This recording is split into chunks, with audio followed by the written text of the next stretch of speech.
Bienvenue dans cette nouvelle vidéo consacrée au tourisme culturel et patrimonial en Afrique.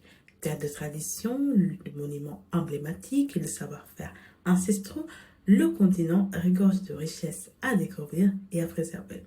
Pour ceux qui ne me connaissent pas encore, je me présente, je suis Fatoumata Sow, consultante en tourisme et chef de projet touristique.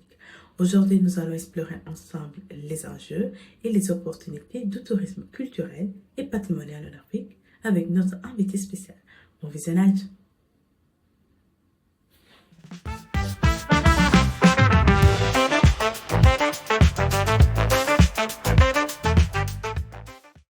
Le tourisme culturel joue un rôle fondamental dans la préservation et la mise en valeur du patrimoine africain. En plus de protéger les sites historiques et les traditions, il constitue un levier puissant de développement économique pour les communautés locales.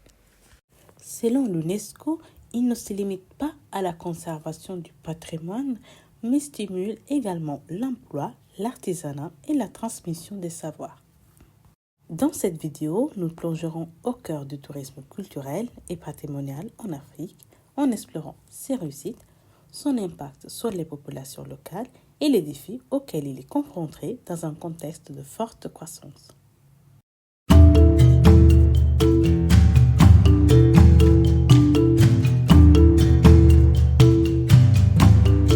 Le tourisme culturel joue un rôle clé dans la préservation et la transmission des traditions africaines.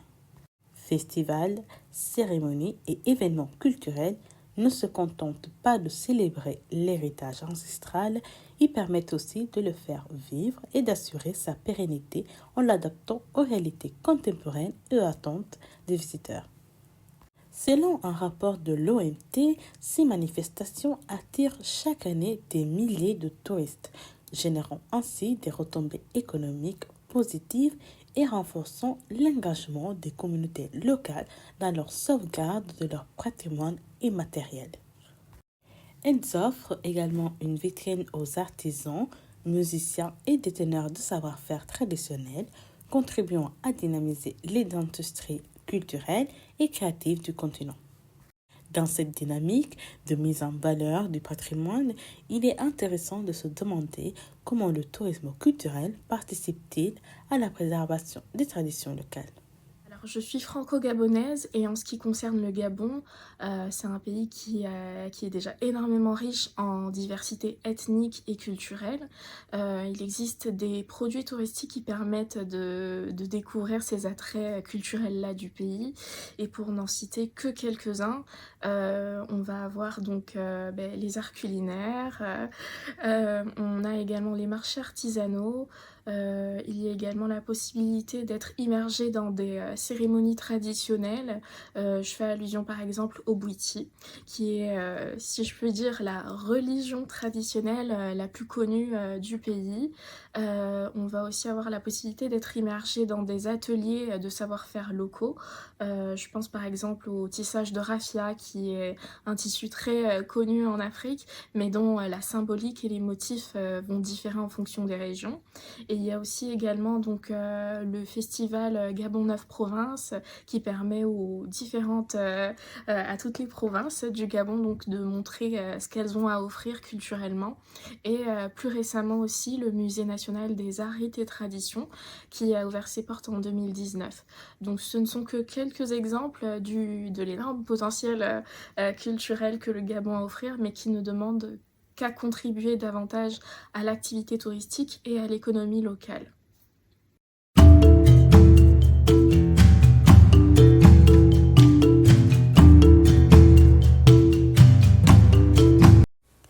Les sites patrimoniaux occupent une place centrale dans l'attractivité touristique de l'Afrique en offrant aux visiteurs une immersion unique dans l'histoire et la richesse culturelle du continent.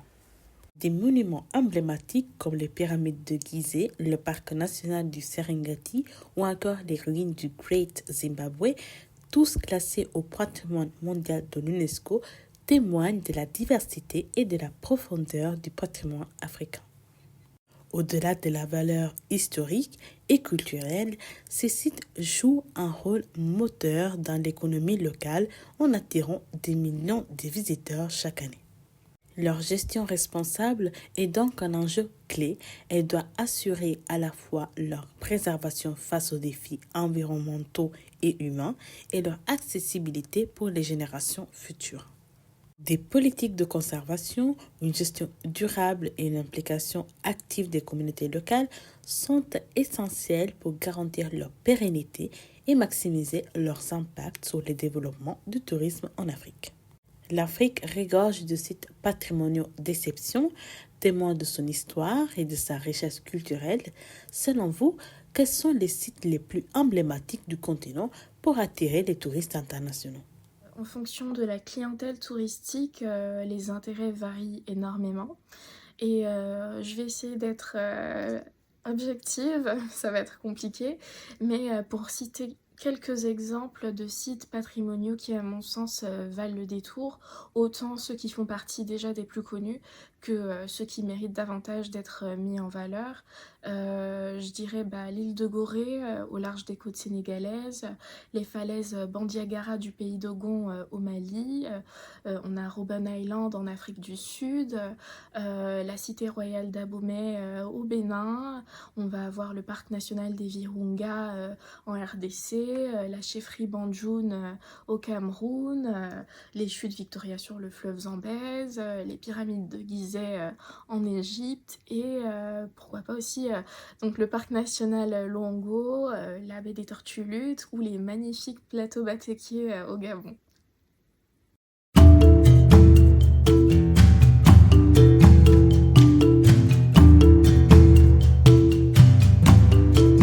Le tourisme culturel ne se limite pas à la préservation du patrimoine, il constitue aussi un puissant levier de développement économique pour les communautés locales. En générant des revenus directs et indirects, il favorise la création d'emplois dans divers secteurs, allant de l'artisanat à l'hôtellerie, en passant par la restauration et les services touristiques.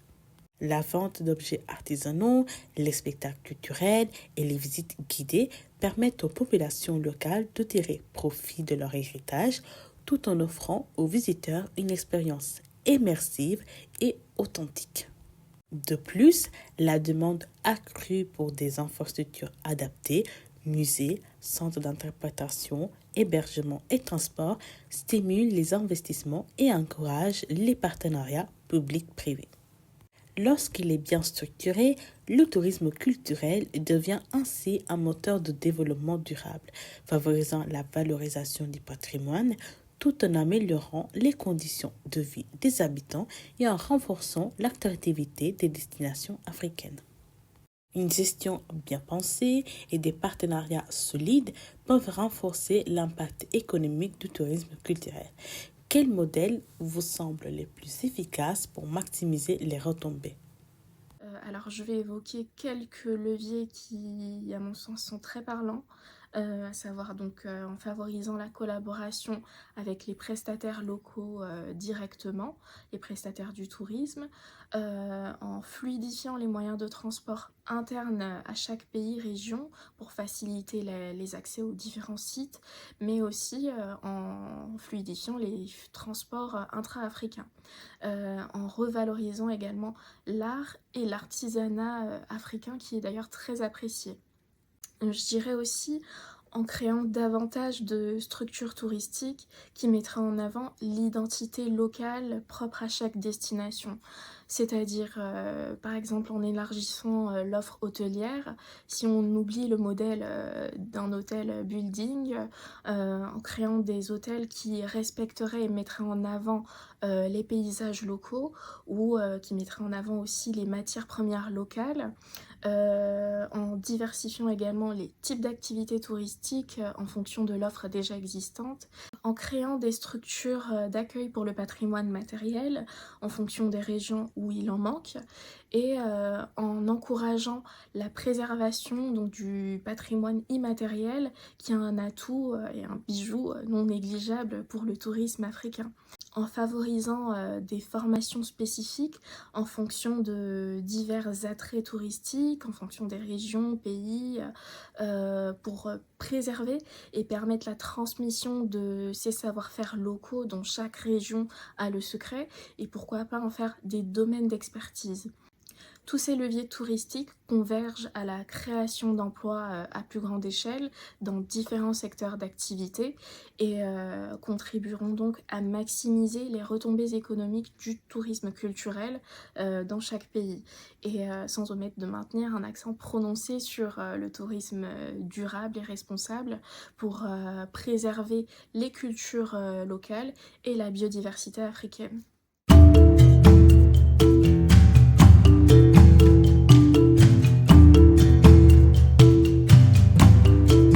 Le tourisme de masse représente un défi majeur pour la préservation des sites culturels en Afrique. L'afflux massif des visiteurs accélère l'usure des monuments historiques, fragilise les écosystèmes locaux et peut parfois altérer l'authenticité des traditions culturelles.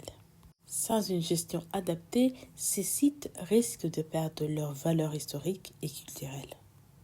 Face à ces enjeux, des solutions innovantes émergent. Certaines destinations instaurent des quotas de visiteurs pour protéger les sites les plus vulnérables, tandis que d'autres investissent dans des infrastructures durables pour mieux gérer les flux touristiques.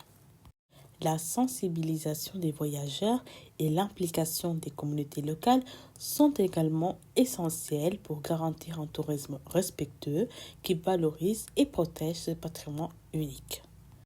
Préserver les sites patrimoniaux tout en accueillant un grand nombre de visiteurs est un véritable défi. Quels défis rencontrez-vous pour y parvenir ? Je dirais principalement l'accessibilité, donc autant pour les touristes locaux que pour les touristes internationaux, mais le transport interne qui en fonction des régions n'est pas forcément fluide.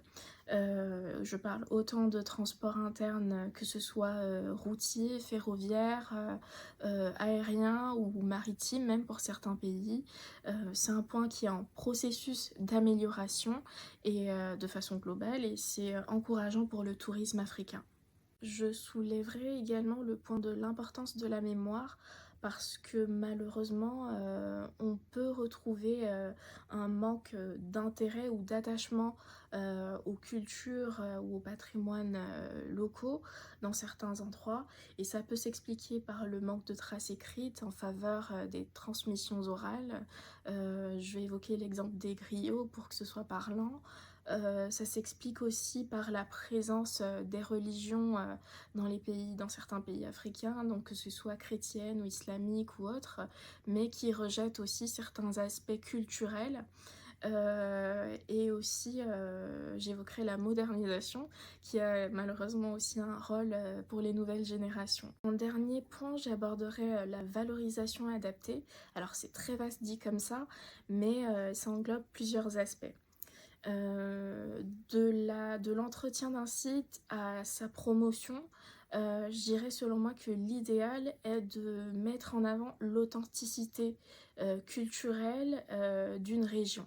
On ne peut malheureusement pas tout moderniser, surtout quand on parle de culture et de patrimoine touristique en Afrique, ce serait dommage, mais je dirais qu'à notre ère, l'enjeu est de trouver un juste équilibre entre d'une part céder des différentes innovations modernes et d'autre part valoriser de la plus belle des façons la diversité culturelle que l'Afrique a à offrir.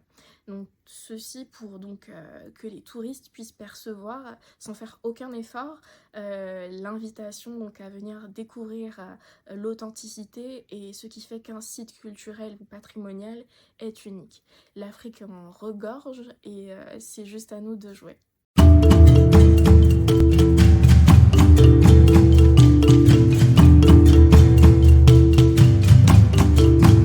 Le tourisme culturel et patrimonial en Afrique représente une véritable opportunité pour valoriser la richesse et la diversité des cultures tout en générant des retombées économiques durables pour les communautés locales.